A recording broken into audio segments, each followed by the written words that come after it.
الله وبركاته. نحمده ونصلي على رسوله الكريم.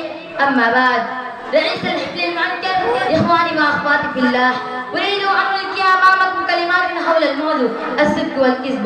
يا أيها المسلمون والمسلمات، إن الصدق والكذب موضوع في غاية الأهمية، لأن الصدق والكذب موضوع في غاية الأهمية، وعلينا أن نعرف حقيقة كل منهما. فأقول يا أيها الذين آمنوا اتقوا الله وكونوا مع الصادقين، وقد أعد الله تعالى عدلا عظيما وثوابا جزيلا.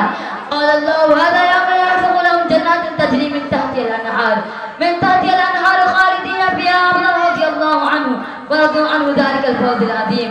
والكذب هو خلاف الصدق وعدم مطابقة القول الواقع، والكذب حرام وكبير من الكبائر، كما قال تعالى في ذنب الكذب: ومن أظلم ممن افترى على الله كذبا وكذب بآياته إنه لا يفلح الظالمين.